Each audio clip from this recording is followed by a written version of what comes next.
What separates success from catastrophe? At the height of the space race, the US was willing to risk everything.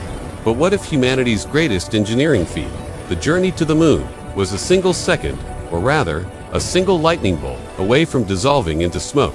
How is it possible that a mission struck by two bolts of lightning, right at liftoff, could not only survive, but become the crucial turning point that ensured the existence of all future Apollo missions? To understand this incredible technological and human resilience, we must go back to the exact moment tragedy loomed over Florida. On November 14, 1969, when the Apollo 12 mission, the second attempt at a moon landing, took off. It wasn't just the lives of Pete Conrad, Alan Bean, and Richard Gordon at stake. The credibility of a program that had already consumed over $24 billion the equivalent of $180 billion today hung in the balance. The near failure of Apollo 12 was not a mistake. It was a stress test that, through a single brilliant technical maneuver executed under pressure, provided the critical lesson NASA needed to mitigate future electrical failures. This is the story of how ingenuity turned ruin into triumph. On November 19, 1969, the alunización de Apollo 12 Mission Intrepid marked ujiek.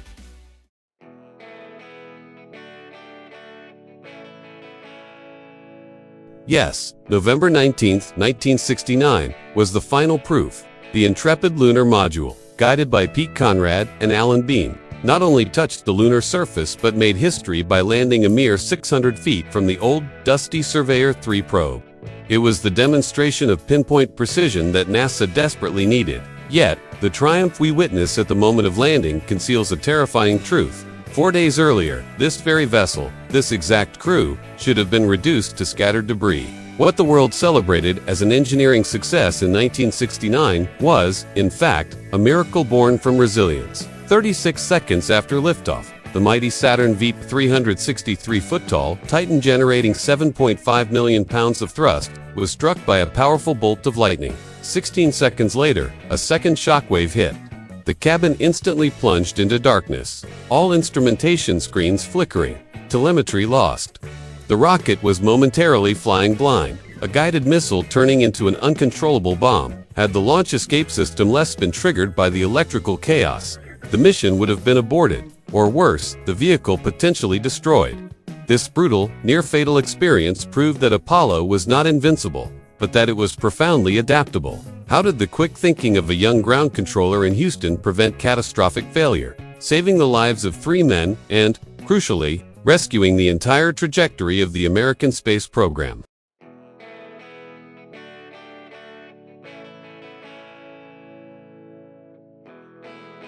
The answer was not in vast ballistic calculations, but in a single console, in a noisy room, under the direction of a young engineer. November 14, 1969. Cape Canaveral, Florida. The promise of Apollo 11 was now the expectation of Apollo 12, codenamed Intrepid. This mission, manned by Navy veterans Pete Conrad, Alan Bean, and Richard Gordon, carried a far heavier burden than just planting a flag. They had to prove precision. Targeting a landing within walking distance of the robotic probe, Surveyor 3, left abandoned on the lunar surface 2 years prior. The stakes were astronomical, yet the conditions were abysmal. The sky over Launch Complex 39A was heavy, drizzling, charged with an oppressive humidity. Despite the weather, launch procedures continued. At T-0, 11:22 a.m. EST, the 5 F1 engines of the Saturn V ignited, generating 7.5 million pounds of thrust. The colossal rocket clawed its way into the gray sky, a monument to human engineering battling the elements. Then, catastrophe struck. 36 seconds into flight, the vehicle, traveling at over 2,000 feet per second, acted as a massive, conductive lightning rod. A bolt of electricity, possibly triggered by the ionized plume of the engine, struck the Saturn V inside the command module. The cockpit became a frantic light show of failure. Alarms screamed in the headsets. Pete Conrad shouted, "What the hell was that?" Alan Bean confirmed the worst. Every single warning light was illuminated. The fuel cells were disconnected. The telemetry feeds back to Houston went wild, and navigation guidance failed. They were flying blind. 16 seconds later, a second, equally powerful bolt slammed into the rocket. Total power failure, the sophisticated brain of the command module, the place where American pride and 3 human lives resided, had gone dark. Mission control, usually a hive of disciplined activity, fell into a paralyzed silence. Abort was the inevitable next word. The flight director, Gary Griffin, stared, waiting for the flight dynamics officer to confirm they must jettison the crew. This was the moment where the mission died, where the confidence built by Apollo 11 evaporated. But just as the abort call hovered in the air, a calm voice pierced the tension. John Aaron, the 26-year-old electrical, environmental, and communications officer, against the tide of advice demanding immediate shutdown, Aaron, recognizing a pattern of failure he'd only ever seen in obscure ground testing simulations, offered an acronym that meant nothing to the crew or the flight director. Flight Try C20. Conrad, desperate, relayed the message to Bean. What is C20? Bean, fumbling in the darkness, found the necessary breaker switch signal conditioning equipment to auxiliary. It was a Hail Mary. The moment Bean threw the switch, the main buses reconnected, the fuel cells came back online, and the guidance systems slowly began to report data. The electrical system, fried but not permanently broken, was restored. The Saturn V continued its relentless ascent, saved by a single, obscure procedure. 5 days later, the Intrepid landed precisely in the target zone, the ocean of storms. Conrad and Bean stepped onto the surface, proving that man could navigate not just to the moon, but exactly where they chose. The precision was the technical achievement, but the survival, the quiet lesson learned in those chaotic 52 seconds, was the fundamental breakthrough. Why did only one person in mission control know the solution to the system failure? How could a lightning strike, a force of nature, almost condemn the entire American space program?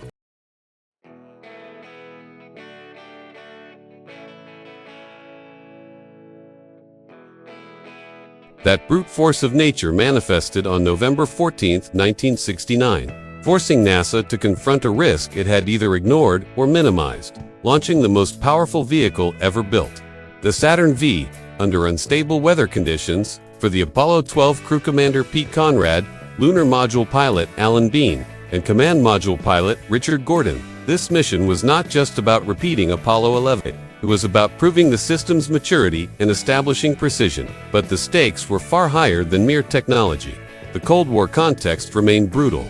Despite the initial victory of planting the flag, public interest was waning, and congressional appetite for the astronomical budget over $25 billion in 1960s dollars was rapidly decreasing. The success of Apollo 11 had set a dangerous precedent. Perfection was expected.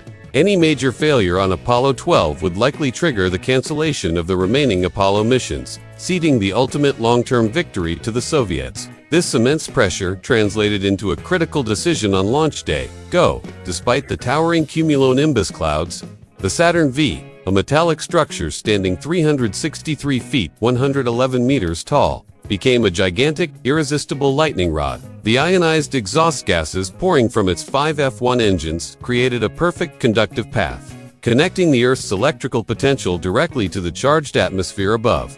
36 seconds into the flight, the impossible happened. A brilliant flash of lightning struck the rocket, shorting out 3 of the fuel cells and triggering nearly every single warning light in the command module. The instrument panel went dark. The second strike followed only 2 seconds later. The spacecraft, designed to operate in the sterile vacuum of space, was now electrically blind in the Earth's atmosphere.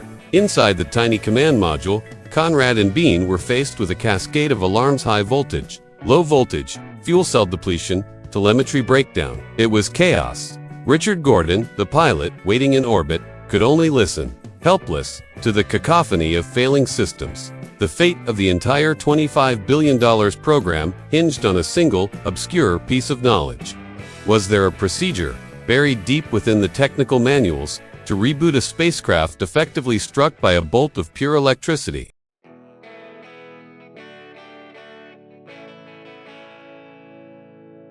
Yes, there was, but it wasn't in the commander's manual, nor in the spacecraft's first aid pages.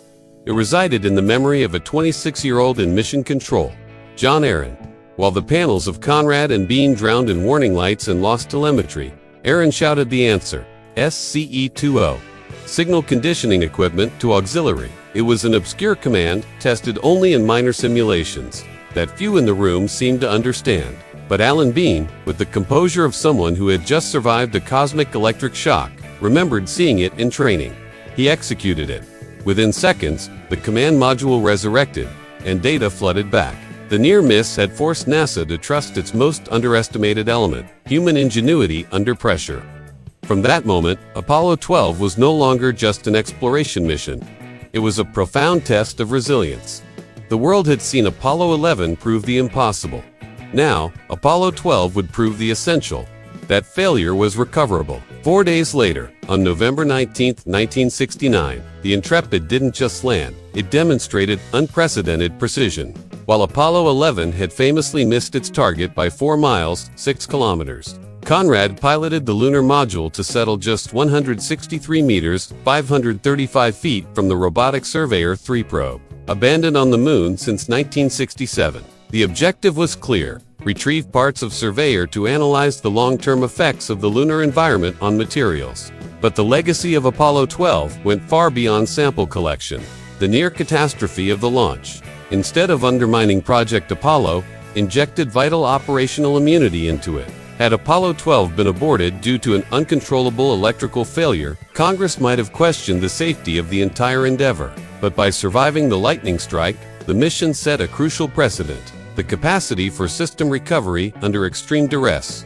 The true, staggering impact of this lesson would be felt 16 months later, when the oxygen tank on Apollo 13 exploded, transforming a routine voyage into a desperate fight for survival. NASA's immediate ability to improvise, to find obscure solutions in forgotten manuals, and crucially, to trust the specialized expertise of its young engineers. The exact lesson learned in 1969 was what saved those lives. The lightning that hit Apollo 12 didn't just test the system.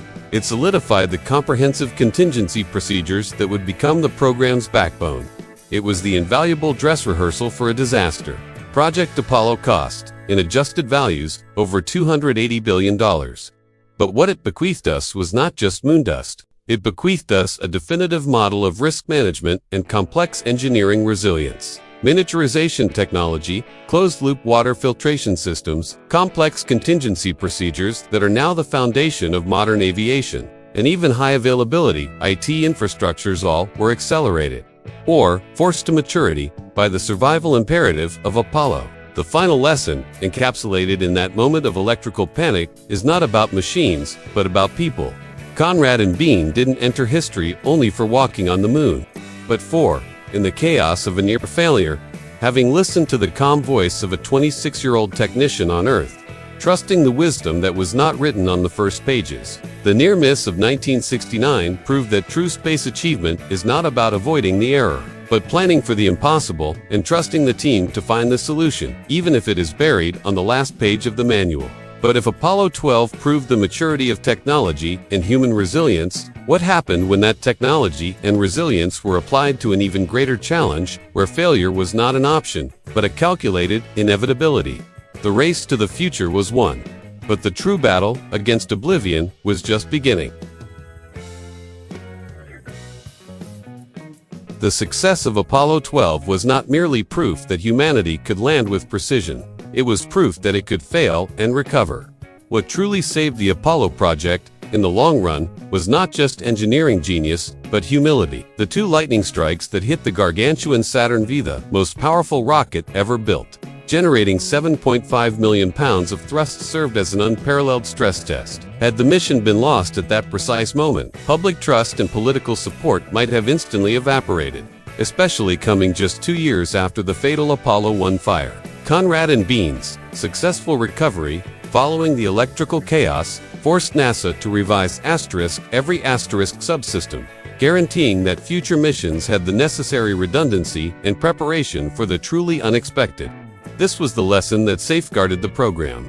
The real takeaway from 1969 is simple. The near failure is, in fact, the bedrock of lasting success. Resilience is not merely about getting back up. It's about building the armor before the fall.